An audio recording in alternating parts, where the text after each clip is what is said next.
আল্লাহর নবী বলেন, রমজান মাসে যারা রোজা রাখে আল্লাহর প্রতি ঈমান রেখে এবং সওয়াবের আশায়, এদের পিছনের জিন্দেগির সমস্ত গুনাহ আল্লাহ মাফ করে দেন।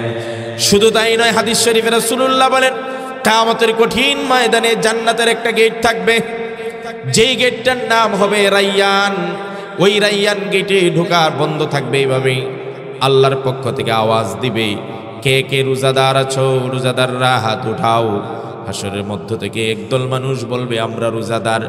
এবার আল্লাহর পক্ষ থেকে বলা হবে, ও রোজাদারেরা, রাইয়ান নামক জান্নাতের দরজা দিয়ে তোমরা ঢুকতে থাকো। যখন রোজাদার সব ঢোকা শেষ হয়ে যাবে, আল্লাহ বলবেন, এই দরজাটা এখন থেকে নিয়ে আর কোনোদিন খুলবে না, কারণ রোজাদারের জন্যই এই দরজাটা আল্লাহ খাস করে রেখেছিলেন। তারা ঢুকে গেছে, এই দরজা দিয়ে আর কেউ ঢুকতে পারবে না।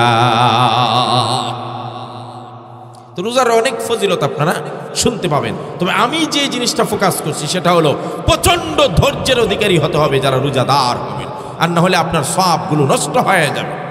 হাদিসে রাসূল করিম সাল্লাল্লাহু আলাইহি সাল্লাম বলেন, যদি কোনো মানুষ রোজা থাকে, এই যুবকরা ভালো করে শুনেন, যদি কোনো মানুষ রোজা রাখে, ফাইন কাতালাহু আও শাতামাহু আও সাব্বাহু, নবীজি বলেন, রোজা অবস্থায় যদি তোমার সঙ্গে পায়ে পড়ে কেউ ঝগড়া করতে চায়, আছে না নাই? কথা বলেন না? আমরা বলি না, রোজার মাসে মানুষের দায় দরবার বেশি হয়, মেজাজ থাকে খিটখিটে। কথা কয় না কা? ঝামেলা কম না বেশি?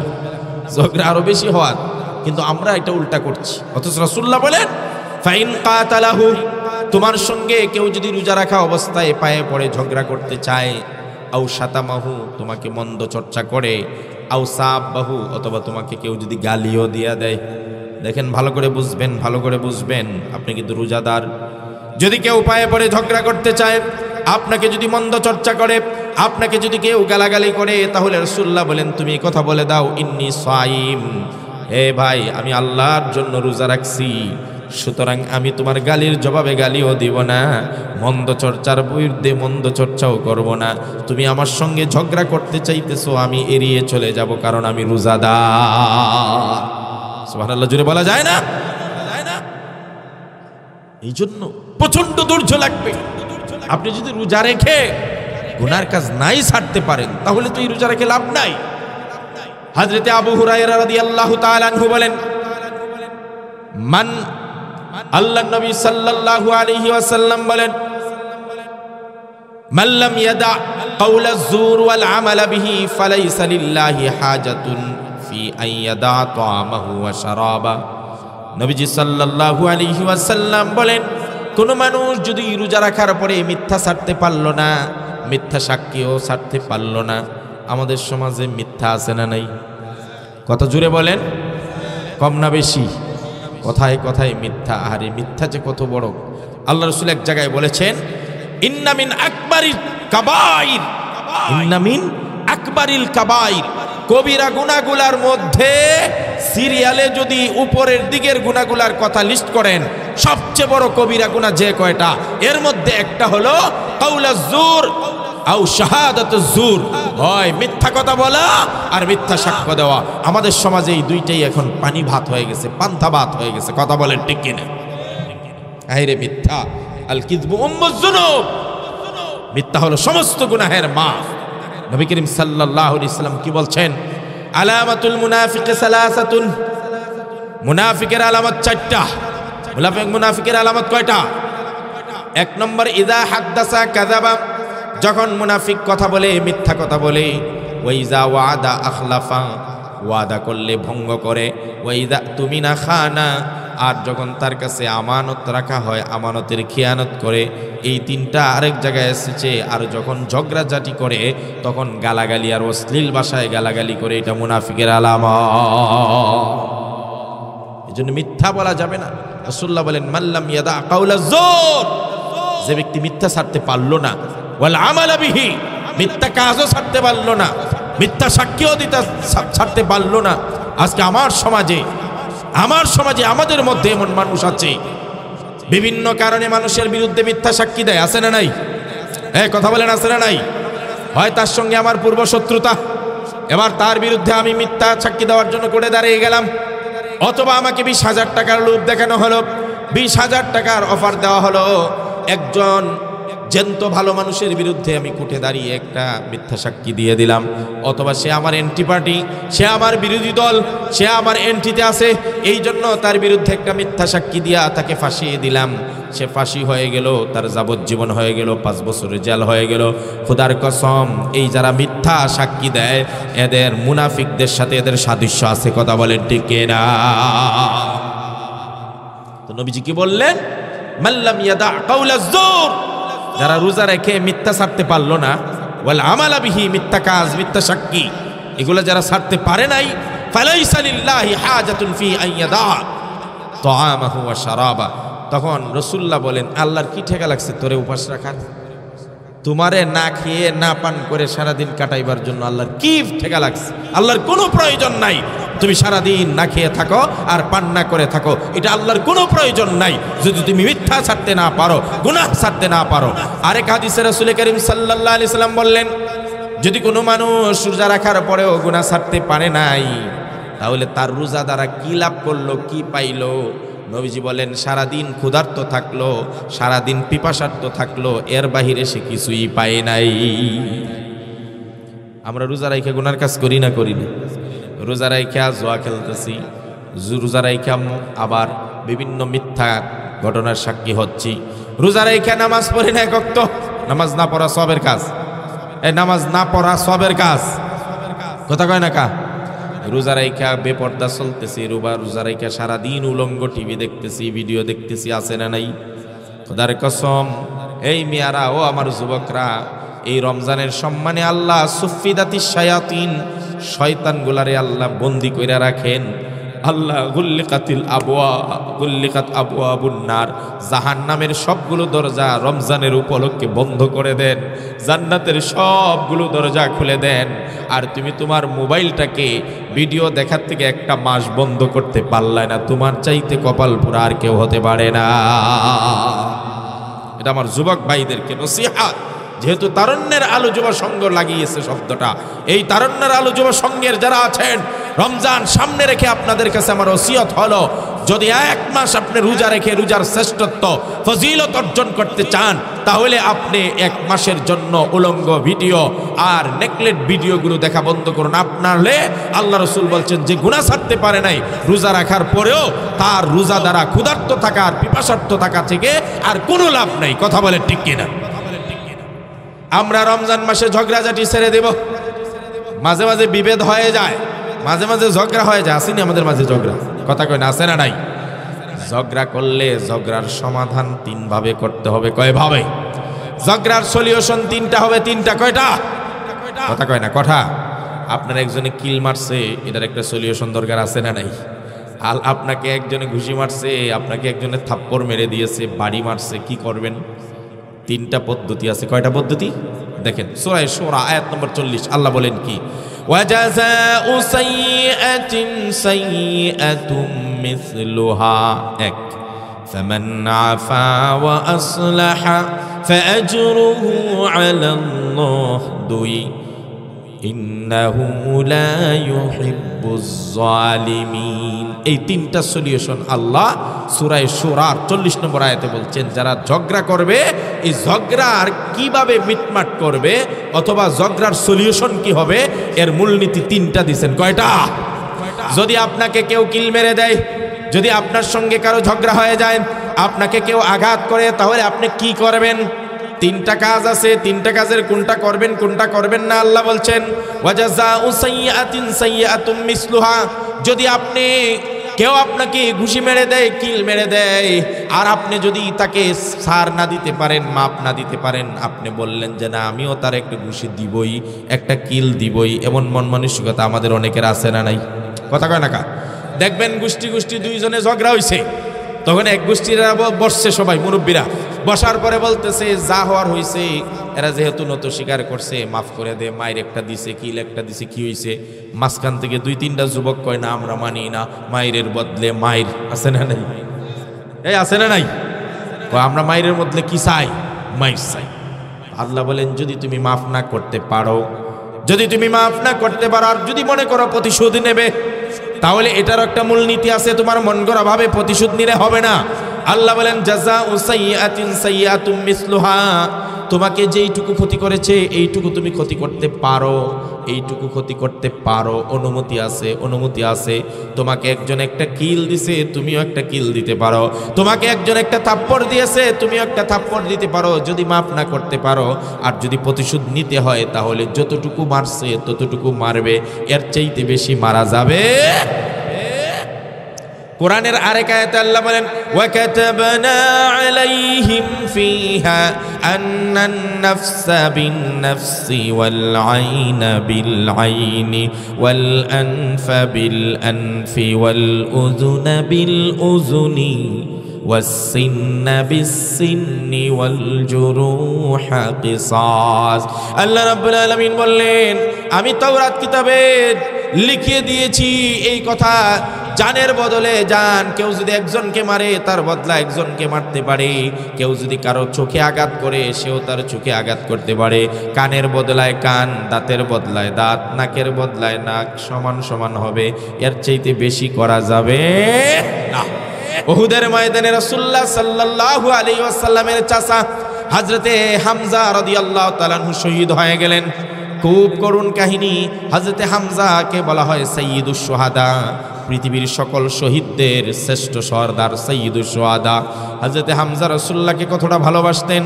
হামজার মৃত্যুতে, হামজা শহীদ হয়ে গেলে নবীজি এত বেশি কষ্ট পেয়েছেন, আর কোনো কাজে এত বেশি কষ্ট পান নাই। কেন কষ্ট পাইছেন? দুইটা কারণ। হযরতে হামজা রাদিয়াল্লাহু তাআলা আনহু আল্লাহর নবীর কি কলিজা দিয়ে ভালোবাসতেন। যেদিন নবীজির মক্কার জমিনে কেউ ছিল না, সেদিন হামজা নবীজির পাশে দাঁড়িয়ে গেলেন। একদিন বিশ্বনবী সাল্লাল্লাহু আলাইহি ওয়াসাল্লামের গালের ওপর আবু জাহেল, এই দুশ্মনের বাচ্চা, আমার নবীর গালে জুড়ে থাপ্পড় মেরে দেয়। আমার নবীজি কষ্ট পেয়ে কাঁদতে কাঁদতে চোখের পানি ছেড়ে দিয়ে হামজার বাড়িতে উঠে আসে। হামজা রাদিয়াল্লাহু তাআলা আনহুর স্ত্রী মুহাম্মদ সাল্লাল্লাহু আলাইহি ওয়াসাল্লামের চাচি জিজ্ঞেস করে, ও মুহাম্মদ তুমি কাঁদছো কেন, কি হয়েছে? আমার নবীজি বলেন, চাচি আজকে আমার বাবা নাই, আমার দাদাও নাই, মাও নাই, আমি চির এতিম, আমার কেউ নেই। যেই কারণে আমার গালের মধ্যে ইসলামের দুশ্মন আবু জাহেল জুড়ে থাপ্পড় মেরে দিয়েছে, আমার প্রচন্ড কষ্ট হয়েছে। হামজা রাদিয়াল্লাহু তাআলা আনহুর স্ত্রী বললেন, তুমি টেনশন করো না, তোমার চাচা আসুক।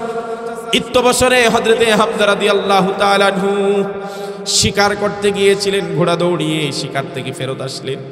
ঘোড়ার উপর থাকা অবস্থায় হামজার স্ত্রী বললেন, আমার স্বামী তোমার ভাতিজাকে, ইয়তিম ছেলেটাকে আবু জাহেল মারছে। সে কাঁদতে কাঁদতে চোখের পানি ছেড়ে দিয়ে আমাকে বলছে তার বাপ নাই, মা নাই। মক্কার জমিনে তার চাচা ছিল আর একজন, আবু তালিব, সেও নাই। তার দাদা আব্দুল মুত্তালিব নাই। মুহাম্মদ এতিম হিসেবে তাকে মারলো। তার প্রতিশোধ যদি তুমি না নাও তাহলে তোমার জন্য খানা পিনা হারাম করে দিলাম। হযরতে হামজা বলেন, ভাতিজা টেনশন করো না, তোমার প্রতিশোধ আমি এক্ষুনি নিয়ে আসতেছি। আমি ততক্ষণ পর্যন্ত পানি এবং খানা কিছুই ছুঁইব না।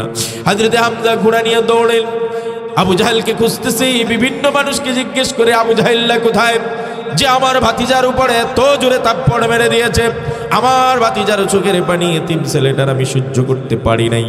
গিয়ে দেখলেন আবু জাহেল কাবার চত্বরে বসে তার সান্ডা পান্ডাদেরকে নিয়ে মিটিং করতেছে নবীর বিরুদ্ধে।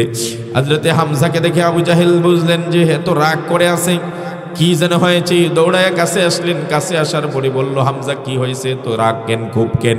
হযরতে হামজা হাতের তরবারির উল্টা পিঠ দিয়ে আবু জাহিলের পিঠের উপর 2-4টা মেরে দিয়ে বললেন, তোর কত বড় সাহস, আমার ভাতিজা মুহাম্মদের গায়ে হাত উঠিয়েছিস, আর কোনোদিন এমনটা করলে তোর হাত ভেঙে দিব। কথা বলেন ঠিক কিনা? সেই চাচা হলেন হযরতে হামজা। বলেন না কি নাম? হামজা রাদিয়াল্লাহু তাআলা মুসলমান হওয়ার পর বদরের যুদ্ধ সংগঠিত হয়ে গেল। বদরের যুদ্ধে 14 জন লিডার, মক্কার বড় বড় লিডার পারসন যারা, এরা শেষ, জাহান্নামী হয়ে গেছে, হত্যা হয়ে গেছে, নিহত হয়েছে। এর মধ্যে বড় একটা লিডার ছিল উতবা ইবনে রাবিআ। উতবা অন্যতম একটা লিডার ছিল, সর্দার ছিল। উতবার মেয়ের নাম ছিল হিন্দা, হিন্দার স্বামীর নাম আবু সুফিয়ান। তাহলে আবু সুফিয়ানের স্ত্রীর নাম হিন্দা, আর হিন্দার বাবার নাম উতবা। বলেন কি নাম? এই নামটা দরকার, বলেন না কি নাম? উতবা। এবার বদরের যুদ্ধে সংগঠিত হয়ে গেল। মুখোমুখি মুসলমান আর বেঈমানরা দাঁড়িয়ে গেলেন। প্রচন্ড যুদ্ধ চলতেছে, জান বাজি রেখে দুই পক্ষেই যুদ্ধ চলতেছে। আল্লাহর নবীর সাহাবীরা দুঃসাহসিকতার সাথে বদরের যুদ্ধে তারা জানবাজি রেখে যুদ্ধ করতেছিলেন। হযরত নবী করিম সাল্লাল্লাহু আলাইহি ওয়াসাল্লামের চাচা হামজা বাগে পেয়ে গেছেন উতবাকে, হিন্দার বাবাকে।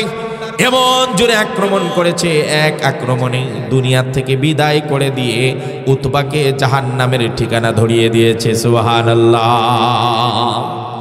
বদরের যুদ্ধ যখন শেষ হয়ে গেল, কে কতজন মারলো, কে মারলো, কোথায় মরল, হিন্দা মহিলা মানুষ জানতে পারলো তার বাবা নাই। হিন্দা জনে জনে জিজ্ঞেস করতেছে, আমার বাবাকে কে মারছে, কে মারছে, কে মারছে। পাগল হয়ে গেছে, প্রতিশোধের নেশায় তার রক্ত মাথায় উঠে গেছে। এবার হিন্দা জিজ্ঞেস করে করে খোঁজ নিয়ে জানতে পারে তার বাবা উতবাকে মেরেছে রাসূলের চাচা হামজা রাদিয়াল্লাহু তাআলা আনহু। এবার হিন্দা মনস্থির করল, সামনের যুদ্ধে যখন সংগঠিত হবে আমি জান দিয়ে মাল দিয়ে যা যা করা লাগে সব করব, তবে আমার বাবার হত্যার প্রতিশোধ হিসাবে হামজাকে আমি যে করি ভাবে হোক তারে হত্যা করবই করব। এবার ওই হিন্দা ঘোষণা করে দিল, তার একটা গোলাম ছিল, গোলামের নাম ছিল ওয়াহশী। ওয়াহশীরে বলল, যদি তুমি হামজাকে মারতে পারো, তার লাশটা আমার সামনে আনতে পারো, তাহলে তোমাকে আমি আজাদ করে দিব, আরো আরো পুরস্কারে ভূষিত করব। এই কথা বলার পরে ওয়াহশী, তখনও তিনি মুসলমান হন নাই, ওয়াহশী খালি সুযোগ খুঁজে উহুদের মধ্যে যুদ্ধে কখন হামজাকে ভাগে পাওয়া যায়, হামজাকে ভাগে পাওয়া যায়, খুঁজতে খুঁজতে হঠাৎ করে একটা সময় একাকী পেয়ে গেল হামজা রাদিয়াল্লাহু তাআলা আনহুকে। দূর থেকে ওয়াহশী একটা তীর নিক্ষেপ করে, ওয়াহশীর তীর নিক্ষেপ করার কারণে প্রচন্ড বেগে রক্ত বের হতে হতে কাত হয়ে হযরতে হামজা জমিনে পড়ে যায়। মুসলমানরা তখন এলোপাতাড়ি ছিলেন, হামজাকে একা একা পেয়ে ওয়াহশী শুধু তাকে মারেই নাই, হত্যাই করে নাই, শহীদ করে নাই। ইতিহাসের সবচেয়ে ন্যাক্কারজনক ঘটনা, আল্লাহ রসুলের চাচা হামজার চেহারাটাকে এইভাবে দাগ দিয়ে চোখে উপড়িয়ে ফেলে লাশটাকে বিকৃত করেছে, যে কারণে লাশটা চিনার কোনো কুদরত নাই। আমার মুসলমান ভাইয়ের, আমার নবীজির এই চাচার লাশটার অবস্থা আরো কি করুণ হয়েছে। হযরতে হামজা রাদিয়াল্লাহু তাআলা আনহুর বুক চিরা হয়েছে, বুক চিরে কলিজা বের করে লাশ শুদ্ধ ওই হিন্দার কাছে নিয়ে ওয়াহশী জমা দেয়। ওয়াহশী দেখতে পাইল তার বাবার খুনি হামজার কলিজা বের করা। ওই হিন্দা তার এই কলিজা বের করে হামজা রাদিয়াল্লাহু তাআলা আনহুর কলিজা চিবিয়ে চিবিয়ে খেয়েছে এবং তার প্রতিশোধ, বাবা হত্যার প্রতিশোধ নিয়েছে। ও দুনিয়ার মুসলমানেরা, ইতিপূর্বে কোন মুসলমানের লাশকে এতটা বিকৃত কেউ করে নাই। যুদ্ধ যখন শেষ হয়ে গেল, দয়াল নবী, বিশ্ব নবী সাইয়্যিদুনা মুহাম্মাদুর রাসূলুল্লাহ সাল্লাল্লাহু আলাইহি সাল্লাম বললেন, ও আমার সাহাবীরা, কে কে শহীদ হয়েছে শহীদের লাশ আমার সামনে পেশ করো। সবগুলো লাশ যখন পেশ করা হলো, আল্লাহর নবী দেখলেন একটা লাশ এমন বিকৃত অবস্থায় আছে, তার চোখ নাই, নাক নাই, কান নাই, চেহারার কন্ডিশন ঠিক নাই। এমন বিকৃত চেহারা দেখে নবীজির কলিজায় প্রচন্ড আঘাত লাগে।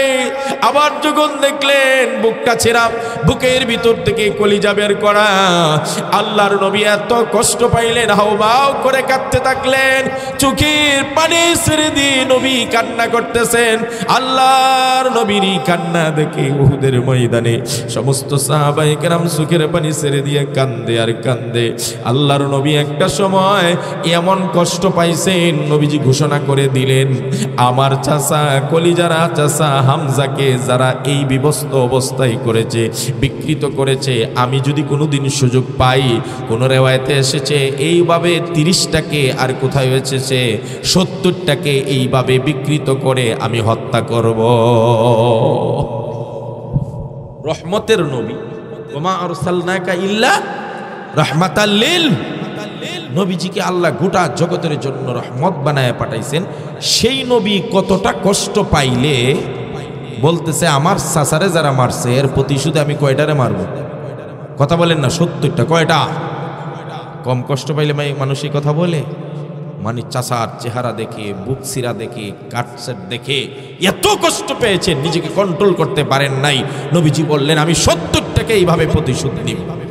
আল্লাহর নবী যখন এই ঘোষণা দিলেন, পাশে থাকা সমস্ত সাহাবীরা বললেন, ইয়া রাসূলুল্লাহ, ইয়া হাবিবাল্লাহ, আপনি এত ভেঙ্গে পড়বেন না, এত কান্না করবেন না। নবীজি আপনার চাচাকে যারা এমনটা করেছেন, আপনি 70টাকে করবেন, আমরা আপনার ডানে বামে সামনে পিছনে থেকে আপনার সাহায্য করব। আমরাও চাই এর প্রতিশোধ কঠিনভাবে নিতে চাই। আমার আল্লাহ রাব্বুল আলামিন দেখলেন নবীও আবেগ আপ্লুত হয়ে গেছেন, সাহাবায়ে কেরাম প্রচন্ড কষ্ট পেয়ে আবেগ আপ্লুত হয়েছেন। একটার বদলা কয়টারে মারতে চায়? 70টারে মারতে চায়। এবার আল্লাহ রাব্বুল আলামিন সাথে সাথে নবীর আবেগ আর সাহাবীদের আবেগকে কন্ট্রোল করে দিয়ে আয়াত নাজিল করে জানিয়ে দেন, ওয়া ইন আযাকাবতুম ফাআকিবু বিমিসলি মা উকিবতুম বিহি ওয়া লা ইন সাবারতুম লাহুয়া খায়রুল লিস-সাবিরিন। আল্লাহ রাব্বুল আলামিন জানিয়ে দিলেন, ইয়া রাসূলুল্লাহ, ইয়া হাবিবাল্লাহ, আপনি যদি আপনার চাচার হত্যার প্রতিশোধ নিতে চান, আপনি যদি আপনার চাচার হত্যার প্রতিশোধ নিতেই চান, ওয়া ইন আকাবতুম ফাআকিবু বিমিসলি মা উকিবতুম বি, তাহলে আপনার চাচাকে যারা মারছে, যে মারছে, একটার বদলা একটাই প্রতিশোধ নিতে পারবেন, একজনকে হত্যা করতে পারবেন। একের বদলা 70টাকে হত্যা করার অনুমতি নাই। সুবহানাল্লাহ। কিয়ামত পর্যন্ত থিওরি জানায় দিলেন, একটা হত্যার বদলায় কয়জনকে হত্যা করা যায়? হত্যার বদলা হত্যা। আপনাকে একজনে মারছে, এখন এর গোষ্ঠী সুদ্ধা 30 জনরে আপনি হত্যা করবেন, এটা হতে পারে না। তবে আল্লাহ পাক এও জানাই দিলেন, ওয়ালা ইন সাবারতুম লাহুয়া খায়রুল লিস-সাবিরিন। আর যদি নবীজি আপনি ধৈর্য ধরতে পারেন, ওই যে সবরের ওয়াজ করতেছে, আর যদি আপনি ধৈর্য ধরতে পারেন, মাফ করে দিতে পারেন, তাহলে ধৈর্যকারীদেরকে আল্লাহ পছন্দ করেন। ইন্নাল্লাহা মা'আস সাবিরিন, আল্লাহ ধৈর্যশীলদেরকে পছন্দ করেন। নবী গো, আপনি যদি ধৈর্য ধরেন তাহলে এটা আরো ভালো, আরো ভালো। আমার আল্লাহ ধৈর্যশীলদেরকে বিনা হিসাবে জান্নাত দিবেন, এত সওয়াব দিবেন, এত সওয়াব দিবেন। ইন্নামা ইউয়াফফাস সাবিরুনা আজরাহুম বিগাইরি হিসাব। কোরআনে এই কথা বলে নাই নামাজে পড়লে পরে বিনা হিসাব, মানে গণনা সারা সব দেওয়া হবে। রোজা রাখলে গণনা সারা সব দেওয়া হবে, হজ করলে অগণিত সব দেওয়া হবে, এই কথা বলা হয় নাই। কিন্তু সবরের কথা বলা হয়েছে, ইন্নামা ইউয়াফফাস সাবিরুন আজরাহুম বিগাইরি হিসাব। যারা ধৈর্য ধারণ করবে, ধৈর্যশীলদের সওয়াব বিগাইরি হিসাব, হিসাবের বাহিরে, এর কোনো গণনা হতে পারে না। সুবহানাল্লাহ। তাহলে যদি ঝগড়াঝাটি হয়ে যায়, গালাগালি হয়ে যায়, মারামারি হয়ে যায়, পারলে মাফ। আর যদি মন চায় যে না আমি পারতেছি না, এর একটা দেওয়াই লাগবে, তাহলে একটা কিলের বদলা কয়টা রে? কথা কয় না, কয়টা না? একটার বদলা 10টা। এটারও ইসলামের থিওরি আছে। ওয়া জাযাউ সাইয়্যাতিন সাইয়্যাতুম মিসলুহা, অন্যায়ের বদলা অন্যায়, এটুকুই করতে হবে, বেশি করা যাবে না। তাহলে তো রাসূলুল্লাহকে আল্লাহ অনুমতি দিতেন যে আপনার চাচাকে যারা এত কষ্ট দিছে 70টারে আপনি কুবায়া কচু কাটা কইরা ফেলেন না, এত আবেগ ভালো নয়, আপনি একটার বদলা একটা করতে পারবেন। এটা হলো 1 নম্বর থিওরি। ঝগড়া যদি হয়ে যায়, কেউ একটা থাপ্পড় দিয়েছে, তুমি একটা মাইরা দাও, তবে সবচেয়ে ভালো কোনটা? এরপরেরটা আল্লাহ বলছেন, ফামান আফা ওয়া আসলাহা ফাআজরুহু আলাল্লাহ। আল্লাহ রাব্বুল আলামিন বলেন 2 নম্বর থিওরিটা শোনাও। যদি কেউ তোমার সঙ্গে অন্যায় আচরণ করে, কেউ তোমাকে গালি দেয়, কেউ তোমাকে বকা দেয়, কেউ তোমাকে পায়ে পড়ে ঝগড়া করে একটা থাপ্পড় মারলো, একটা কিল মারলো, তোমাকে একটা মন্দ কথা বললো, 1 নম্বরটা তো গেলই। যদি প্রতিশোধ নিতেই হয় তাহলে সমান সমান। আর রব্বুল আলামিন বলেন সবচেয়ে বেহতর হলো, সবচেয়ে বেটার হলো ফামান আফা, যারা মাফ করে দেয়, ওয়া আসলাহা, মাফ করে দিয়ে তার সংশোধনের সুযোগ করে দেয়, ফাআজরুহু আলাল্লাহ, আল্লাহ বলেন তার প্রতিদানটা আমি সেই দিন দিব। কেমন দেওয়া দিব? কেমন দেওয়া দিব? এই আয়াতের তাফসিরে মুফাসসিরিন কেরাম বলেন, কিয়ামতের কঠিন ময়দানে ইউনাদি মুনাদিন, একজন ঘোষক আল্লাহর পক্ষ থেকে ঘোষণা করবে হাসরের মাঠে। কি ঘোষণা করবে? আইনা আহলুল আফজাল, এই ওই মানুষগুলো কারা? যারা সব চাইতে শ্রেষ্ঠ, যারা ধৈর্যের মতো গুণ অর্জন করেছিল, দুনিয়াতে ক্ষমতা থাকার পরেও মাফ করে দিয়েছে, দুনিয়াতে মায়ের বদলা মায়ের নেওয়ার শক্তি থাকার পরেও সে মাফ করে দিয়েছে। ওই ধৈর্যশীলরা কারা?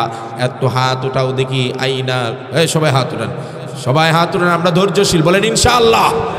হাত উঠায় রাখেন। ধৈর্যশীল হইলে কি একটু বলে দেই, আল্লাহ যখন ঘোষণা করবেন এই ধৈর্যশীলটা কোথায়, তখন একজন ধৈর্যশীল হাত উঠাইবে, আল্লাহ বলবেন তোমরাই শ্রেষ্ঠ, তোমরাই শ্রেষ্ঠ, তোমরাই শ্রেষ্ঠ। এবার তোমাদের কাজ কি? আল্লাহ রাব্বুল আলামিন বলেন ইনতালিকু ইলাল জান্নাহ, যাও তোমরা সবাই সরাসরি জান্নাতে চলে যাও। আল্লাহ আমাদেরকে সরাসরি জান্নাত দিয়ে দেন, বলেন আমিন। আল্লাহ হিসাব ছাড়া জান্নাত দিয়ে দেন।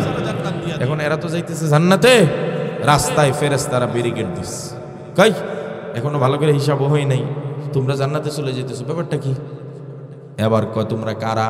কয় আমরা হইলাম নাহনু আহলুল আফজাল, আমরা হইলাম সবচাইতে সেরা, আমরা হইলাম সবচাইতে শ্রেষ্ঠ। কেন শ্রেষ্ঠ? তোমাদের মধ্যে এমন কি গুণ আছে যে তোমরা সবাই সেরা? এবার ওই মানুষগুলো বলবে আমরা জমিনে ধৈর্যশীল ছিলাম, আমরা সবর করতাম, আমরা মায়ের বদলা অন্যায় করতাম না, প্রতিশোধের বদলা প্রতিশোধ নিতাম না, কিলের বদলা কিল নিতাম না। এই আগে বলছো একটার বদলা একটা, আর এখন কি বলছি আমি কিলের বদলা কিল দেব না। আমাকে কেউ কিল দিলে মাফ করে দিলাম, আমাকে কেউ থাপ্পড় দিয়েছে মাফ করে দিলাম। আমরা হলাম ওই জাতি যারা দুনিয়াতে সবর করেছি, ধৈর্য ধারণ করেছি।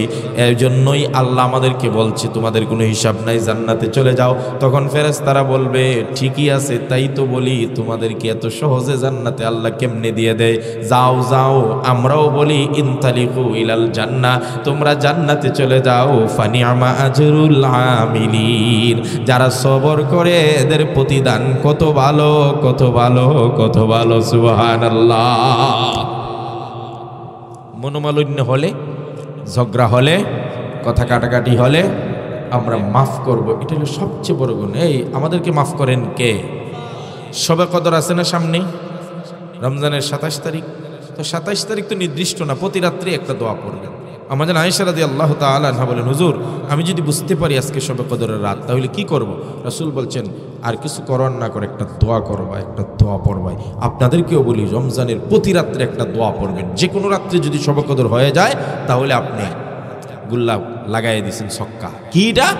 আল্লাহ রাব্বুল আলামিন বলেন, আল্লাহ রাসূল বলেন আল্লাহুম্মা ইন্নাকা আফুউন কারীম তুহিব্বুল আফওয়া ফাআফু আন্নি। আল্লাহ আপনি ক্ষমাশীল, ক্ষমা করাকে আপনি পছন্দ করেন, আমাকে ক্ষমা করে দেন। দেখেন কত সুন্দর দোয়া। বলেন আল্লাহুম্মা ইন্নাকা আফুউন কারীম তুহিব্বুল আফওয়া ফাআফু আন্নি। এই দোয়াটা না জানা থাকলে শিখে নিবাই বাবারা। হুজুরকে বলবো হুজুর, হুজুর একটা দোয়া বলে গিয়েছিল আল্লাহুম্মা ইন্নাকা আফুউন তুহিব্বুল আফওয়া ফাআফু আন্নি। আর যদি তোমার হুজুরের না দেয় অথবা হুজুরের কাছে না পাও, তাহলে আমার মোবাইল নাম্বারটা রাখবা, হোয়াটসঅ্যাপে নক করবা যে হুজুর দোয়াটা যে বলছিলেন এই দোয়াটা একটু বাংলায় লিখে দেন বা আরবিতে লিখে দেন, ইনশাআল্লাহ আমি এই খেদমতটুকু করব। বলেন ইনশাআল্লাহ। দোয়াটা কি? আল্লাহুম্মা ইন্নাকা আফুউন কারীম তুহিব্বুল আফওয়া ফাআফু আন্নি। আমার মোবাইল নাম্বার যুবকরা রেখে দিও 01718 01718 9075 31 9075 31 01718 9075 31। হোয়াটসঅ্যাপে শুধু নক করবা, এমনি যন্ত্রণা দিবা না। আমি তোমাকে এই খেদমতটুকু করার জন্য হোয়াটসঅ্যাপে আমি লিখে দিতে রাজি আছি ইনশাআল্লাহ। তাহলে আমি বলছিলাম ক্ষমা এটা কার গুণ? ক্ষমা করা এটা কার গুণ? এই জন্য আপনি ক্ষমা করেন, আপনি ক্ষমা করেন। এই জন্য দেখবেন রাসূলুল্লাহ হাদিসে হযরত উকবা ইবনে আমিরকে বলছেন, ইয়া উকবা ইবনে আমির, হে উকবা সিলমান কাতাকা, যে তোমার সাথে সম্পর্ক ছিন্ন করে তার সাথে সম্পর্ক জোড়া লাগায় দাও। সুবহানাল্লাহ। আমাদের সমাজে ভাইয়ে ভাইয়ে কথা হয় না, আছে না নাই? বাপ বেটায় কথা নাই, চাচা ভাতিজায় কথা নাই, ভাইয়ে ভাইয়ে কথা নাই, খালা খালু কথা নাই, বাস্তা ভাতিজি কথা নাই। এভাবে সম্পর্কগুলো ছিন্ন হতে হতে এইভাবে আমাদের সমাজটা কেমন জানি একগিয়ে হয়ে গেছে। আল্লাহর নবী বলেন, ও উম্মতেরা, যে তোমার সঙ্গে সম্পর্ক রাখতে চায় না তার সঙ্গে তুমি সম্পর্ক জোড়া লাগায় দাও। সুবহানাল্লাহ, সুবহানাল্লাহ। আপনার চাচতো ভাই আপনার সঙ্গে সম্পর্ক রাখে না বা কথা বলে না, আপনি তার সঙ্গে সালাম বিনিময় করবেন, ভালো মন্দ জিজ্ঞেস করবেন। হুজুর তুই তো আমার সঙ্গে কথা বলতে চায় না, তাইলে আমার কি ঠেকা লাগছে, আমি কেন কথা বলবো না? রাসূল বলছেন সিলমান কাতাকা, সে তোমার সাথে সম্পর্ক ছিন্ন করতে চায়, তুমি তার সাথে সম্পর্ক করো। সুবহানাল্লাহ বলেন। এটা ইসলামের সৌন্দর্য। কারণ আত্মীয়তার সম্পর্ক ছেদকারী জান্নাতে যাবে? কথা বলেন না। হাদিসে রাসূলুল্লাহ বলেন লা ইয়াদখুলুল জান্নাতা কাতিউ রাহিমিন, যারা আত্মীয়তার সম্পর্ক ছিন্ন করে এরা জান্নাতে যাবে না। আমাদের সমাজের কিছু মানুষের 2-4 টাকা হয়ে গেলে গরিবদের সাথে আর সম্পর্ক রাখতে চায় না, আপন ভাইকে আর জিজ্ঞেস করে না, চাস্তো ভাইকে চাস্তো ভাই বলে পরিচয় দেয় না, আপন চাচাকে পরিচয় দেয় না। নবীজি সাল্লাল্লাহু আলাইহি সাল্লাম বলেন যারা আত্মীয়তার সম্পর্ক ছিন্ন করে এরা জান্নাতে যাবে না। এই জন্য মুসলমান 3টা কাজ রাসূলুল্লাহ বলছেন। 1 নম্বর, যারা আত্মীয়তার সম্পর্ক ছিন্ন করে তাদের সঙ্গে তুমি সম্পর্ক জোড়া লাগাও। 2 নম্বর বলছেন ওয়া আতি মান হারামাকা, যে তোমাকে দেয় না তুমি তারে দাও। আপনাদের জীবনে এমন ঘটনা হয়েছে কিনা? আমার জীবনে হয়েছে। আপনি ঠেকায় পড়ছেন, মারাত্মক মুসিবতে পড়ছেন, আপনার চাচতো ভাই, আপনার চাচা, আপনার ভাই, কারো না কারো কাছে টাকা আছে, কিন্তু আপনার মেয়েটা অসুস্থ, আপনার ওয়াইফ অসুস্থ, টাকা নাই, টাকা চাইছেন, থাকার পরেও দেয় নাই। এমন হয় নাই? আছে তো। কিন্তু দেখেন আল্লাহর কি কুদরত, আমার সাথে এমন ঘটনা ঘটছে। আমি যখন প্রথম দিকে শুধু মাদ্রাসায় চাকরি করতাম অল্প বেতনে, আমার আপন বোন একটা ডায়রিয়া হইয়া, ওই সময় ডায়রিয়া হইতো খুব চরমভাবে, মানুষ মারা যেত। তো হসপিটালাইজড হওয়া, ভর্তি হয়ে আছে, টাকা নাই, চিকিৎসার কোনো ব্যবস্থা নাই। আমার একজন আত্মীয়, নাম বলবো না, বিপদ হয়ে যাবে, তার কাছে টাকা আছে, টাকার বান্ডিল দেখিয়ে দেখিয়ে বলছে টাকা আছে কিন্তু দেব না। সবর করলাম, আল্লাহ বিপদ থেকে উদ্ধার করলো। 1 বছর 2 বছর লাগে নাই, বছর ঘুরতে ঘুরতেই এমন অবস্থা হলো, আল্লাহর রহমতে বাজারে একদিন বেশে পড়ছে, পাওনাদারের পাওনা দিতে পারে না, আমার পারলে পায়ে ধরে কো বাবা দেও। আমি যদি ওই দিন তার মতো হতাম তাহলে তারে বলে দিতাম আমার পকেটেও টাকা আছে কিন্তু দেব না। কিন্তু চিন্তা করেছি সে আমার সঙ্গে খারাপ কাজ করেছে, খারাপের বদলা আমি খারাপ করলে আল্লাহ নারাজ হয়ে যাবে। আমি একটা কথাও বলি নাই, দিয়ে দিয়েছি। শুধু তাই নয়, তার ফ্যামিলির মেম্বার মারাত্মক অসুস্থ, ঢাকায় এনে ট্রিটমেন্ট করে চিকিৎসা করিয়ে আমার বাসায় রেখে তারপরে পাঠাইছি। অথচ সে আমার ছোট বোনের চিকিৎসার সময় 2টা টাকা বাইর করে দেই নাই। আল্লাহর নবী বলেন ওয়া আতিমান হারামাকা, যে তোমাকে বঞ্চিত করেছে তাকে তুমি দাও। এটাই তার জবাব, এটাই তার জবাব। সে যদি মানুষ হয় তাহলে বুঝবে। আমি একদিন, সে আমার কাছে আসছিল, আমার লাঙ্গলটা চাইছিল, আমি দেই নাই। আজকে আমি তার ঘরে তার কোদালটা চাইতে গেছি, সে তো না করে নাই। আমি তার কাছে যাওয়ার মাত্রই দিয়ে দিছে, আর আমার কাছে আসছিল, আমি দেই নাই। যদি সে মানুষ নাও হয়, তার কাছ থেকে কোনো প্রতিদান আশা করবেন না। আপনার প্রতিদান দিবে কে? আরো জোরে বলেন কে? ওয়া আতি মান হারামাকা, যে তোমাকে বঞ্চিত করে দেয় না সে তাকে তুমি দাও। আর 3 নম্বরটা বলছেন ওয়াফু আম্মান আসাআকা আও যালামাকা, ওরে ওকবা, তোমার সঙ্গে যে অন্যায় আচরণ করে, তোমার সঙ্গে যে খারাপ ব্যবহার করে, তুমি তার সঙ্গে খারাপ আর অন্যায় আচরণ করো না। আল্লাহর ওয়াস্তে, আল্লাহকে রাজি করার জন্য তাকে মাফ করে দাও। তাহলে 2 নম্বরটা কি ভাই? 2 নম্বরটা হলো যদি ঝগড়া হয়, বিভেদ হয়, কথা কাটাকাটি হয়, আমরা প্রতিশোধ নেব না। আমরা কি করব? আরো জোরে কর না, কি করে দেব? ইসলাম সমাজ ব্যবস্থাকে মজবুত করার জন্য, ভ্রাতৃত্বের বন্ধনকে অটুট রাখার জন্য কতটা গভীরে কথা বলেছেন। আল্লাহ রাসূল সাল্লাল্লাহু আলাইহি ওয়াসাল্লাম বলেন মাফ করে দাও, মাফ করে দাও। গেল কয়টা? 2টা। 3 নম্বর, ওই যে আগে বলছিলাম যদি মাফ না করতে পারেন, প্রতিশোধ নিতেই হয়, তাহলে সমান নেবেন। যদি সমানের চাইতে বেশি কেউ নেয়, 1টা কিল দিছে, তুমি 10টা কিল দিলা। তোমার 1টা বাড়ি দিছিল, তুমি তারে 10টা বাড়ি দিয়ে একেবারে মাথা ফাটাইয়া দিলা, এটা কি হবে? এরপরে আয়াতের শেষ অংশে আল্লাহ বলেন ইন্নাহু লা ইউহিব্বুজ জালিমিন। মুফাসসিরিনে কেরাম বলেন 3 নম্বরটা যারা করবে এরা সীমালঙ্ঘনকারী হবে, জালিম হয়ে যাবে। আর জালিমদেরকে আল্লাহ পছন্দ করেন না। জালিমদের পতন হয়ে যায়। যে যত বড় জালিম, তার পতন তত দেরিতে না তাড়াতাড়ি হয়। যে যত বেশি জুলুম করবে, বিগত সেশনে আমার একটা পরিচয় আছে, আপনারা যারা ইউটিউবে আমার বয়ান শুনেন, আমি তো আজকে খুব সুন্দর নরম ভাষায় কথা বলছি, সুন্দর করে কথা বলছি, কিন্তু বিগত সেশনগুলোতে আমি আল্লামা মামুনুল হক সাহেবের খাস ছাত্র এবং বিগত সেশনগুলোতে অনেক যুদ্ধ করে, অনেক আন্দোলন সংগ্রাম করে ঠিকই ছিলাম। অনেক জুমা মসজিদে নামাজ পড়াইতে দেয় নেই, আবার আমার ফেসবুক আইডিকে রেজিস্ট্রেশন দিছে প্রায় 18 বার। তো ওই সময় আমি কথা বলতাম গরম ভাষা, এখন আর বলি না। এখন তো সবাই বলতে পারে, কথা কোন ঠিক না? এখন সবাই বলতে পারে না। তো ওই সময় আমি একটা কথা বলতাম, হ্যাঁ আমার ভাইয়েরা, এটা সবার জন্য শিক্ষা, শুধু যারা চলে গেছে তাদের জন্য না, সামনে যারা হবে তাদের জন্য শিক্ষা আছে না নাই? ইতিহাসের সবচেয়ে বড় ভুল হলো ইতিহাস থেকে মানুষ শিক্ষা গ্রহণ করে না। ওই সময় আমরা নমরুদের ইতিহাস শোনাতাম, ফেরাউনের ইতিহাস শুনাইছিলাম। দাম্ভিকতার অহংকার করে, ক্ষমতার জোরে তারা বলতো আনা রাব্বুকুমুল আ'লা। মূসাকে বলছিল, কে বেটা তোর আল্লাহ? আমি তো সবচেয়ে বড় আল্লাহ। নাউজুবিল্লাহ বলেন না। ইউযাব্বিহুনা আবনাহুম ওয়া ইস্তাহয়ুনা নিসাহুম। ওই সময়ে ফেরাউন ঘরে ঘরে ঢুকে মুসলিম সন্তানদেরকে, ছেলেদেরকে জবেহ করত, হত্যা করত, আর মেয়েদেরকে দাস দাসী বানিয়ে রাখত। আল্লাহ বলেন, যখন চূড়ান্তভাবে সীমালঙ্ঘন করা শুরু করলো, জুলুম করা শুরু করলো, একটারে লোহিত সাগরে চুবিয়ে আমি মারলাম, আরেকটারে জুতা পেটা করে দুনিয়া থেকে বিদায় করলাম। কথা বলেন ঠিক কিনা? এজন্য আমি ওই সময় বলতাম, মেয়ারা রাত যত গভীর হয়, রাত যত গভীর হয়, অন্ধকার যত ঘনীভূত হয়, সুবহে সাদিক আর সকাল তত দেরি হয় না, তাড়াতাড়ি হয়। কথা বলেন না?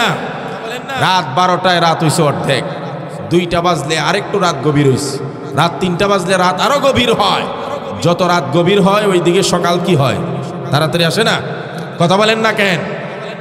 এখন রাত গভীর হচ্ছে, অন্ধকার ঘনীভূত হচ্ছে, এটা দেখে কেউ যদি মনে করে এমন রাত হইছে রে, আর কোনোদিন এর সকাল হবে না, ক্ষমতার মস্তদ পেয়ে যদি তারা মনে করে এমন অসীম ক্ষমতা পেয়েছি, আমার ক্ষমতা কোনোদিন হাতছাড়া হবে না, আমি যা বলি তাই ঠিক, আমার আঙ্গুল হেলাইলি সব কাজ হয়ে যাবে, না না, রাত যেমন যত গভীর হয়, সুবহে সাদিক আর সকাল ত্বরান্বিত হয়, জুলুম যত বেশি হবে তার পতন তত ত্বরান্বিত হবে। কথা বলেন ঠিক কিনা? এর জন্য আল্লাহ বলছেন, ইন্নাহু লা ইউহিব্বুজ যালিমিন। আল্লাহ জালিমদেরকে, কথা কয় না কা, মজলুমের বদদোয়ার একটা রিয়াকশন আছে না নাই? এই প্রতিটা অ্যাকশনের একটা কি আছে? আপনি যদি একটা ফুটবল দেয়ালে ছুঁড়ে মারেন, ফুটবল এখানে বসে থাকবে না, আবার ফিরে আসবে? কথা বলেন। তো কতটা বেগে আসবে? আপনি যদি আস্তে মারেন তাহলে একটু এসে সে থেমে যাবে, আর একটু জোরে মারেন আর একটু দূরে আসবে, আর প্রচন্ড জোরে যদি মারেন, যত জোরে মারছেন এত জোরে ফিরে আসবে। কথা বুঝছেন নি আপনারা? যত বেশি জুলুম করবেন, মজলুমের রিয়াকশনটা তত বেশি অ্যাকশন করবে, জুলুম অনুযায়ী তার রিয়াকশন হয়। আল্লাহ রাসূল এক হাদিসে বলছেন, ইত্তাকি দাওয়াতাল মাজলুম, মজলুমের বদদুয়া থেকে নিজেকে সেভ করো, ফাইন্নাহু লাইসা বাইনাহু ওয়া বাইনাল্লাহি হিজাব। কারণ মজলুমের বদদুয়া আর আল্লাহর আরশের মাঝখানে কোনো পার্টিশন থাকে না, দেয়াল থাকে না, কোনো পর্দা থাকে না, সরাসরি আল্লাহর আরশে পৌঁছে যায়। সুবহানাল্লাহ। এই জন্য আমার বাবাজির, আমার ভাইয়েরা, আমার আজকের ওয়াজের টপিক ছিল সবর। আমরা রমজানে সবর করব। অনেক জায়গায় দেখি ইফতারির সময় হট্টগোল আছে না নাই? কার আগে কে খাবে, কিলাকিলি ঘুষাঘুষি আছে। বাজারে গেলে একটু বেশ কম হলেই মেজাজ গরম, কিলাকিলি লেগে যায়, আছে না নাই? না, রমজানটা হলো শাহরুস সবর। রাসূল বলেন, রমজান হলো ধৈর্যের মাস। যে যত বেশি ধৈর্য ধরবেন আর যত বেশি মাফ করে দিবেন, আল্লাহ আপনাকে মাফ করে দিবে। এই জন্য আমার বন্ধুগণ, আমার ভাইয়েরা, মাফ করা শিখেন, মাফ করা শিখেন। ছোট্ট একটা ঘটনা বলে আমি কথা শেষ করে দিচ্ছি। আমার নবীজি সাল্লাল্লাহু আলাইহি ওয়াসাল্লামের কাছে মাফের বিরাট বড় একটা গুণ ছিল। মাফ করা শিখতেন রাসূল, মাফ করার গুণ ছিল। এক যুদ্ধ থেকে ফেরার পথে বিশ্বনবী এক গাছতলায় রেস্ট নিতেছেন, তরবারিটা গাছের ডালে ঝুলিয়ে আল্লাহর নবী এভাবে হেলান দিয়ে বসে আছেন। হঠাৎ চোখ লেগে গেছে। যেই মাত্র আমার নবীর চোখ লেগে যায়, এই সুযোগে এক বেঈমান কাফির নবীজির মাথার উপর থেকে তরবারিটা নামিয়ে আল্লাহর নবী বিশ্ব নবীর মাথার উপর তরবারি রেখে বলে, ইয়া মুহাম্মদ মাইয়া আসিমুনি মাইয়া আসিমুকা মিন্নি, ওরে মুহাম্মদ এই মুহূর্তে তোমাকে আমার হাত থেকে কে বাঁচাবে? নাউজুবিল্লাহ বলেন না। বেঈমানে রাসূলের মাথার উপর তরবারি ধরে বলছে তোমাকে কে বাঁচাবে? আমি আপনাদেরকে জিজ্ঞেস করি, আল্লাহ রাসূলকে কে বাঁচাবেন? সবাই বলেন না। মুসলমানদেরকে বাঁচানোর মালিক কে? আমাদের সাহায্যকারী কে? আলাইসাল্লাহু বিকাফিন আবদাহ, এ গোলাম আল্লাহ বলছেন আমি কি আমার গোলামের জন্য যথেষ্ট নই? আমাদের জন্য কে যথেষ্ট? আরো জোরে কোন, ওয়াকানা হাক্কান আলাইনা নাসরুল মুমিনিন। আল্লাহ বলেন মুমিনদেরকে সাহায্য করা এটা আমার আল্লাহর দায়িত্ব। যেই মাত্র রাসূল করিম সাল্লাল্লাহু আলাইহি সাল্লামকে বলছে তোমাকে কে বাঁচাবে, আমার নবীজি সমস্ত ঈমানি শক্তিকে পুঞ্জীভূত করে এক জায়গায় করে বললেন আল্লাহু ইয়াসিমুনি মিনকা, আল্লাহ আমাকে তোমার হাত থেকে বাঁচাইবে। এই কথা বলার সাথে সাথে আল্লাহর নাম শোনার সাথে সাথে হাত কাঁপতে কাঁপতে তরবারি তার হাত থেকে পড়ে যায়। আরো জোরে সুবহানাল্লাহ বলেন, আরো জোরে বলেন। এই জন্য আল্লাহু আকবারের ধ্বনির একটা শক্তি আছে, ইমানি পাওয়ার আছে। আগের দিনে আমরা শুনতাম, আগের দিনে মানে বিগত দিনে আর কি, এই দিনগুলোতে শুনতাম লিল্লাহে তাকবীর, নারায়ে তাকবীর স্লোগান দেওয়া যাবে না, এটা অমুক দলের স্লোগান, এটা অমুক দেশের স্লোগান। আপনারা কি বলেন আল্লাহু আকবারের স্লোগান কোন দলের? কথা বলেন, কথা বলেন। নারায়ে তাকবীর আল্লাহু আকবারের কোন দলের স্লোগান? আমরা আল্লাহু আকবারের ধ্বনি, বাচ্চা জন্মের পরে ডান কানে আজান হয়, মুসলিম বাচ্চার বাম কানে ইকামত হয়। আজান আর ইকামতের প্রথম শব্দ আল্লাহু আকবার। আমাদের মসজিদে 5 ওয়াক্ত নামাজে মুয়াজ্জিন সাহেব আল্লাহু আকবারের ধ্বনি উচ্চারিত করে আজান দেয়। আমরা প্রত্যেক নামাজের উঠা বসায় আল্লাহু আকবার বলি। আমরা মৃত্যুবরণ করলে ইমাম সাহেব যখন শেষ বিদায় দেয় তখন আমাদের জানাজা পড়ার শুরুতেই বলে আল্লাহু আকবার। সুতরাং আমার জন্ম থেকে মৃত্যু পর্যন্ত প্রত্যেকটা ক্ষণে ক্ষণে মুসলমানদের আল্লাহু আকবারের ধ্বনি আছে। কেউ যদি আল্লাহু আকবারের ধ্বনিকে কোনো দল, কোনো ব্যক্তি, কোনো দেশের সাথে সংশ্লিষ্ট করে একে এই আল্লাহু আকবারের ধ্বনিকে কলঙ্কিত করতে চায়, বাংলাদেশে স্তব্ধ করতে চায়, আমরা ধরে নিব এরা ইমানদার নয়, মুসলমান নয়। আমরা মুসলমান, মারিয়া মরি আর বাঁচি, বাঁচি আর মরি আল্লাহু আকবারের ধ্বনি বলেই যাব, বলেই যাব, কেউ ঠেকাইতে পারবে না। কথা বলেন ঠিক কিনা? এটা আমাদের বিশ্বাস। আল্লাহর ধ্বনি শুনলে সব থরথর করে কাঁপে। শুধু মানুষ কাঁপে, আজান হাদিসে আসছে মুয়াজ্জিন যখন বলে আল্লাহু আকবার, এটা শোনার সাথে সাথে শয়তান বিচারা 37 কিলোমিটার দূরে যায়, তাও বাতাস ছাড়তে ছাড়তে তার শরীরে জ্বালা উঠে যায়। তাহলে আল্লাহু আকবারের ধ্বনি শুনলে জ্বালা উঠে কার শরীরে? সবাই বলেন আরো জোরে কন।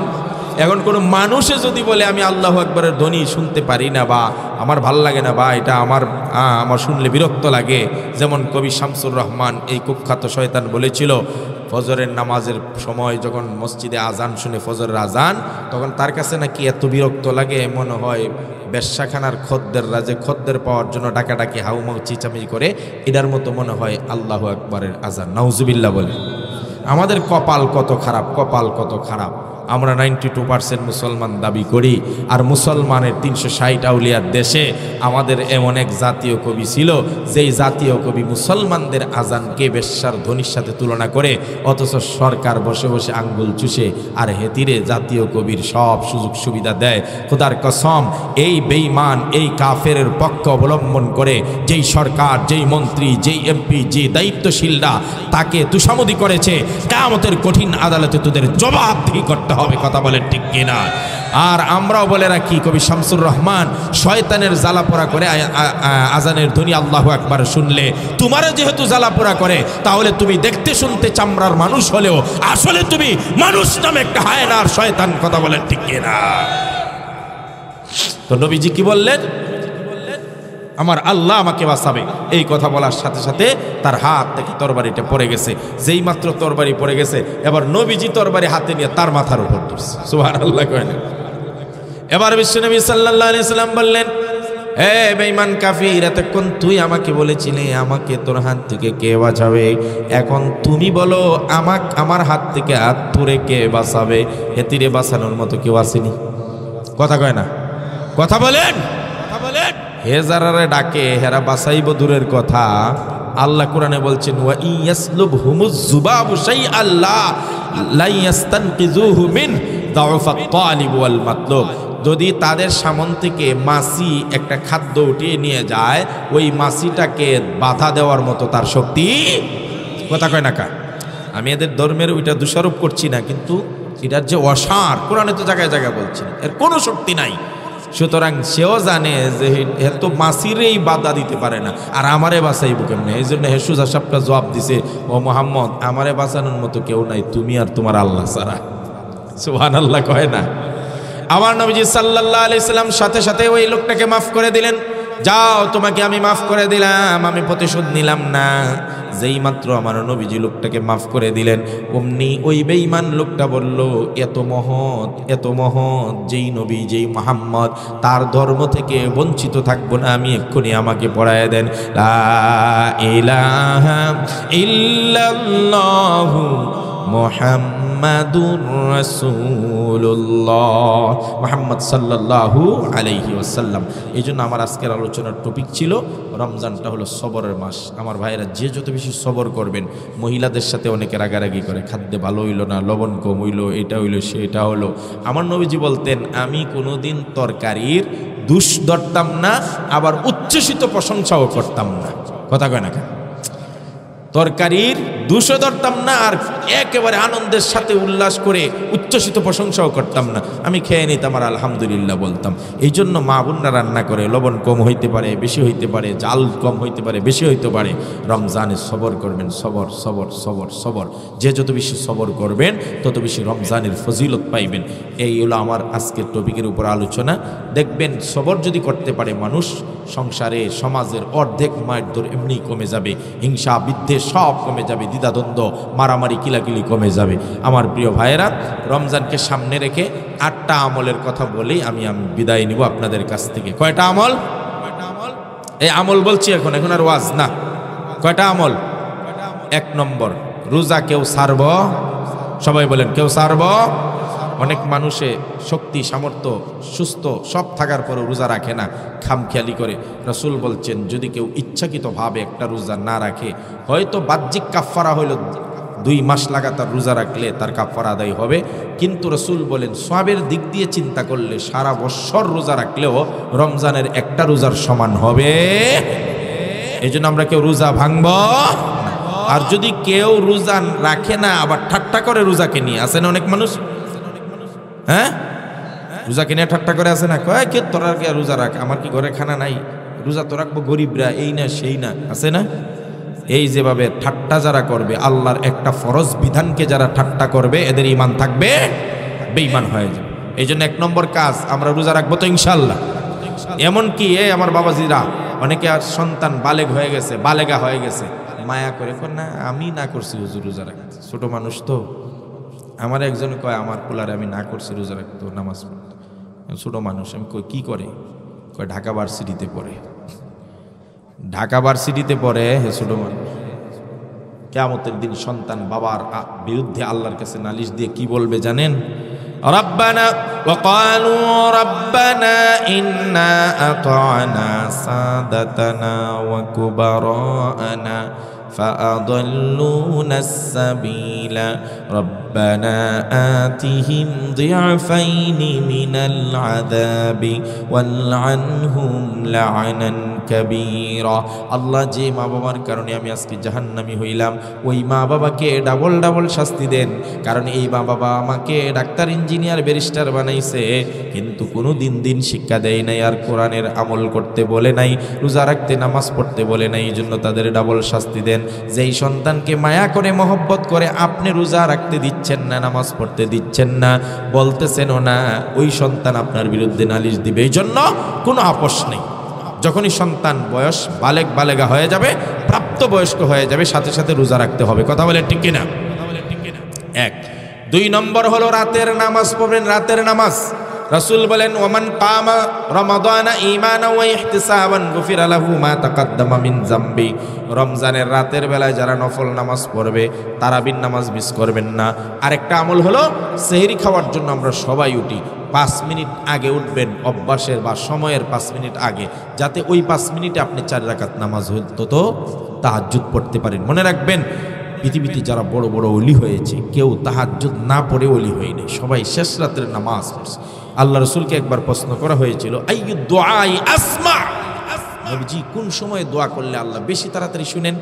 রাসূল দুইটা সময়ের কথা বলছেন, দুবুরা কুল্লি সালাতিন মাকতুবা, একটা হলো ফরজ নামাজের পরে দোয়া করলে আল্লাহ বেশি কবুল করেন, আর একটা হলো জাওফুল লাইলিল আখির, শেষ রাতের দোয়া। তাহাজ্জুদটা পড়ে যদি দোয়া করেন আল্লাহ কবুল করবেন তাড়াতাড়ি। কোনো মাজারে সন্তানের জন্য যাওয়ার দরকার নাই, সম্পদের জন্য, কেস মামলা জিতার জন্য আল্লাহর কাছে বলেন, মাজারওয়ালার কোনো ক্ষমতা নাই।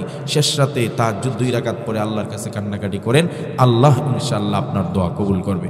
এই জন্য রাতের নামাজ কেউ মিস করব না। কয়টা গেছে? 2টা। 3 নম্বর হলো এই নামাজটা হলো কোরআন নাজিলের মাস। এই মাসে যত পারবেন কোরআন শুনবেন, নিজেও পড়বেন। যদি না পারেন পড়তেন, শিক্ষা করবেন, চেষ্টা করবেন।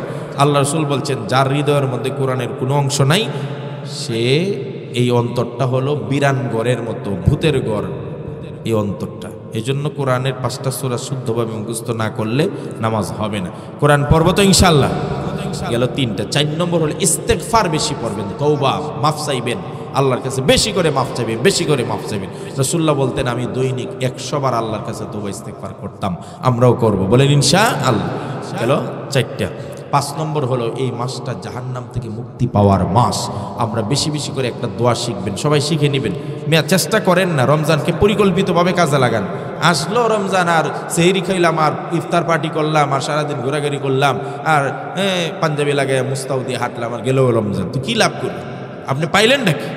পরিকল্পিতভাবে রমজান কাটান। 8টা আমলের কথা মনে রাখবেন, রোজা, রাতের নামাজ, কোরআন তেলাওয়াত, ইস্তেগফার মানে ক্ষমা চাওয়া, তওবা করা। আর 5 নম্বর জাহান্নাম থেকে মুক্তি চাইবেন। আল্লাহুম্মা জিরনি মিনান্নার, মুখস্থ করেন, আল্লাহুম্মা জিরনি মিনান্নার। বলেন,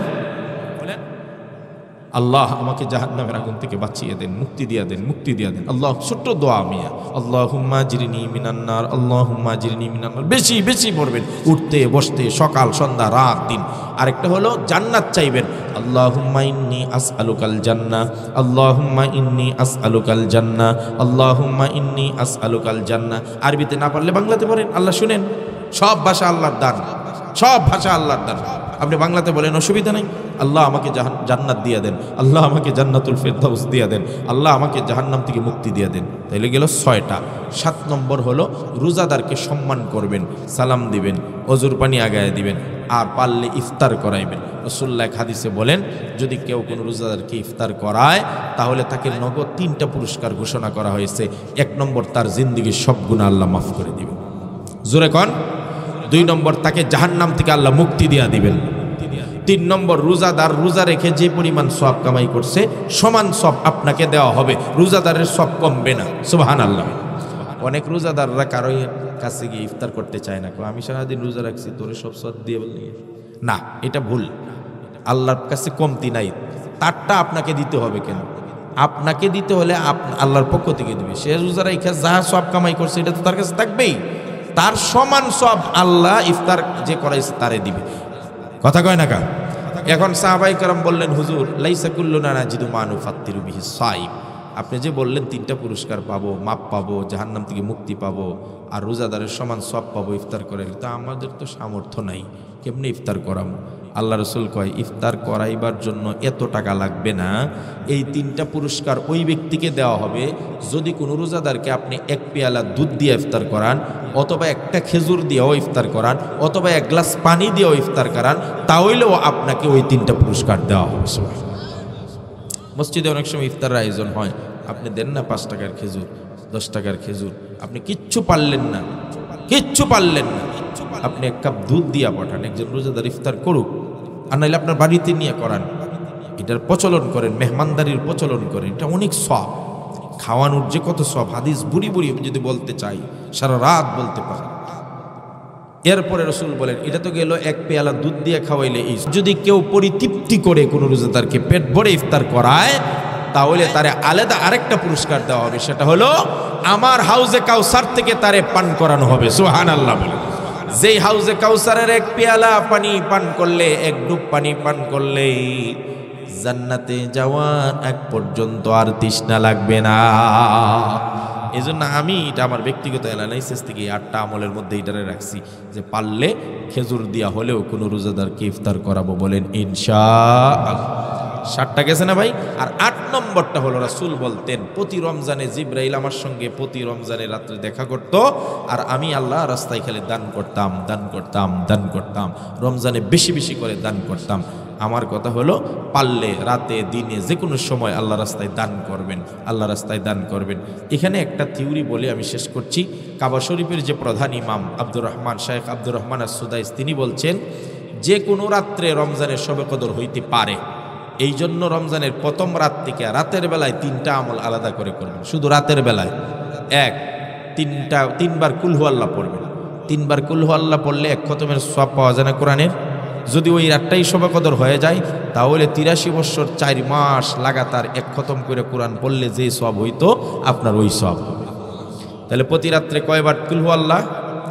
2 নম্বর তিনি বলতেন প্রতি রাত্রে আল্লাহ রাসূল সাল্লাল্লাহু আলাইহি ওয়াসাল্লাম তিনি বলতেন 2 রাকাত নামাজ পড়বা প্রতি রাত্রে এক্সট্রা। এই 2 রাকাত নামাজ পড়ো, যদি ওই রাত্রে শবে কদর হয়ে যায় তাহলে শবে কদরের রাত্রে 2 রাকাত নামাজ পড়তে পারলা, যার কারণে 83 বছর 4 মাস ইবাদতের সওয়াব পাওয়া যায়। আর 3 নম্বর হলো রাতের বেলা 2 টাকা হোক, 5 টাকা হোক, 10 টাকা হোক আল্লাহ রাস্তায় দিবা। মসজিদেও দিতে পারেন, ভিখারিকেও দিতে পারেন। তো এই আমলগুলোর কথা বলছি, আমি আবার রিপিট করছি আপনাদের মনে থাকার জন্য। 1 নম্বর রোজা রাখবো, বলেন ইনশাআল্লাহ। 2 নম্বর রাতের নফল নামাজগুলো পড়বো, বলেন ইনশাআল্লাহ। 3 নম্বর কোরআন তেলাওয়াত করব, শুনবো, বলেন ইনশাআল্লাহ। 4 নম্বর তওবা ইস্তেগফার বেশি করে বলবো, বলেন ইনশাআল্লাহ। 5 নম্বর জাহান্নাম থেকে মুক্তি চাবো। 6 নম্বর জান্নাত চাইবো। 7 নম্বর রোজাদারকে সম্মান করব, ইফতার করাবো। 8 নম্বর আল্লাহ রাস্তায় দান করব। আর বিশেষ 3টা আমল রাতের বেলায় শুধু করবেন। এটা হলো 3বার কুল হু আল্লাহ পড়া, 2 রাকাত এক্সট্রা নামাজ পড়া, আর আল্লাহ রাস্তায় যা পারেন দান করা। এই কটা আমলের কথা বলছি, এটা হলো এক্সট্রা আপনাদেরকে বললাম। আর আমার মূল টপিক তো যেটা ছিল, আমরা ধৈর্য ধরবো আর মাফ করব, ধৈর্য ধরবো আর মাফ করব। আল্লাহ পাক আমাদের রমজানের রোজাকে যথাযথভাবে মূল্যায়ন করে আমরা যেন কাটাইতে পারি রমজান। আল্লাহর পক্ষ থেকে রহমত, বরকত, মাগফিরাত যেন পাই, জাহান্নাম থেকে আমরাও মুক্তি পাই, আমাদের মা বাবা দাদা দাদি সবাই যেন মুক্তি পাই। সবাই দোয়া করব, আল্লাহ সবাইকে তৌফিক দান করুন। সকলে বলছে আমিন, আর জোরে বলেন আমিন।